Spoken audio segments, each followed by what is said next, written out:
But his vision, and this is the main thing I wanted to share, was his vision. And what I thought it was like a vision over his life, like for a while. And then I watched the video again, and I found out that it was a vision the night before in worship. And I was just like, whoa, this was like for us at this time. It wasn't just like, 10 years ago, like when he started, whatever. And this guy's amazing. Like, he has just an awesome testimony, just pretty much matches mine, just into drugs and just women and parties and everything that you could fill your life with that was not God. Trying to search for that love that was God. So he has this vision, and he's standing there in worship. And he puts his hands out, and God puts a coal in his hands. And he starts breathing. God says, breathe on this coal. And he starts breathing on it. And, like, it just gets hotter and hotter and hotter. Until if you breathe on, like, blow on the coals enough, like, flames come out. We have barbecues. It's a coals. And so he blows on it, and God says, put it to your eyes. And puts it to his eyes. And God says, okay, blow on it some more. And he says, okay, blows on it. God says, put it to your mouth. Puts it to his mouth.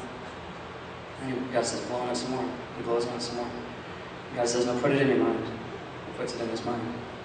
And all of a sudden he said that he felt this just power rush over him. And he said he felt like he was 40 feet tall, like he was just on fire for God, like he could take on the world and anything. And then the big part was right after that he saw a vision of a snake, and it was just this big, giant, like 60-foot tall snake. This just lifeless bronze face and just a warrior gladiator helmet on. And up the side of the snake, it was just a flat black snake. It wasn't shiny, it was flat black. And he said up the side of the snake was like just tons and tons, like thousands of arms going up the side of the snake. And in each one of those hands was tons and tons of chains in these hands. And laid out before him were people that had these chains in the back of their heads. And they were bowed down in worship. They were just bowed down before this thing. And they were trapped in bondage. And the thing's just jerking on these things. And he just said it was just a lifeless snake face, just had nothing but the body, was just jerking on these chains and just controlling these people. He said then the tail came up, and the tail was like the tail of a scorpion.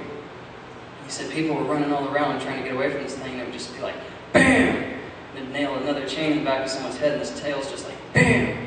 BAM! BAM! Just nailing people in the back of the head, and the second that it would hit them in the back of the head, it'd have another chain, drag somebody else to the ground, and it was holding these people. And he said the Lord spoke to him in that moment, and he said, I've raised you up. I've raised you up, and I've given this coal. I've raised you up for war at this time. I've raised you up for battle. And he said he looked up, and he said he saw the hand of God, and in the hand of God was thousands upon thousands of coals. And he says, I've given these coals to you to hand out to everyone.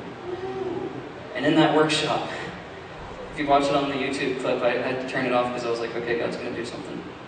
He had us stand up, and he had us put out our hands to receive this coal that he was talking about. And this is where God put power in me that has not gone away. I put out my hands and I just closed my eyes. And I felt everybody was just standing up. And he just starts praying, and it was like, I completely lost track of what he was saying. All I heard him say was like, he was just prayed something that released God's power in the room.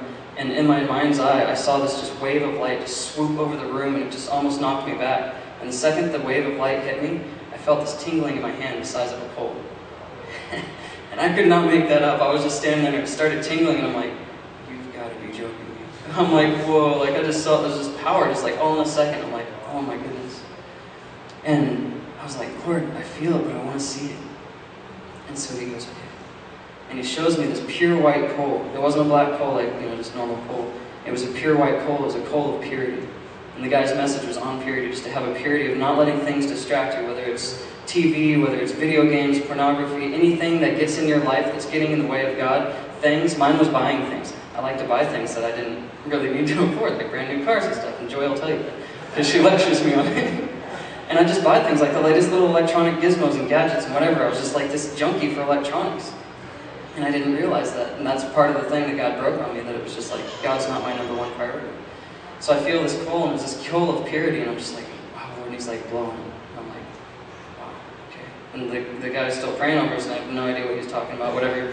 And I'm just totally locked in with God, and I'm just like, okay, and I start blowing on it. All of a sudden I see it just get pure white, like just flawless white. And all of a sudden the pure white hot flame shoots off of it. And I'm like, whoa, like I didn't expect that coming. It was almost like a vapor, like it was just so hot. And I'm like, it's not like talking to God, like, wow, God, that's a white hot flame. It was just like, it just clicked like, whoa, I know what that is. And he goes, that flame is the hottest flame there is. And I want to put it inside of you because it's hot enough to change everything around you. And I was like, I'm standing there, and he's like, it's ready, put it in your heart. And I put it in my heart, and when I did, I felt a burning that's still there to this very second. I felt power rush over my chest. And the message from all of this is God is calling His people to power. He wants to call you guys to power. He wants you out there on the streets. He wants to walk out. God's in heaven with an infinite, unlimited amount, that's what infinite means, unlimited, of power to do signs and wonders and miracles and all this stuff. He can raise the dead. He can pull bumpers out or dents out of cars. Like, our God is not held back by anything except our own minds and our own understanding. We like to trap God in a box. Like Bill Johnson says that God is trapped in unbelieving believers.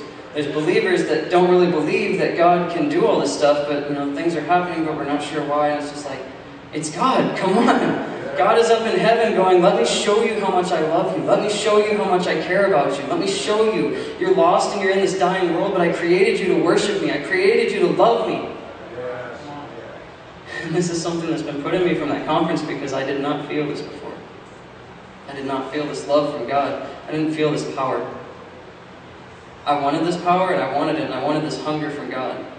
But I didn't expect it. I went down there just trying to get this outline for, treasure hunts, and okay, how do I teach people to do treasure hunts and stuff? And he didn't even give me that. He was just like, how about I just give you a passion for the lost, and then you can put that passion in everybody else around you. And I'm like, okay, that works.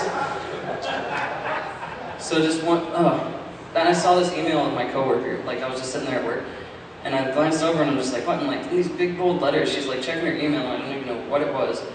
And it says down there, it says, what would you attempt to do if you knew you could not fail? I was just like, that's not even a Bible verse, but that's good. I like that. I'm just like, but if you knew you could not fail, you should know you cannot fail. All things are possible with God. There's nothing that God can't do. There's nothing that God won't do. God won't sin. God, things, you know what I mean? Don't read into what I'm not saying. But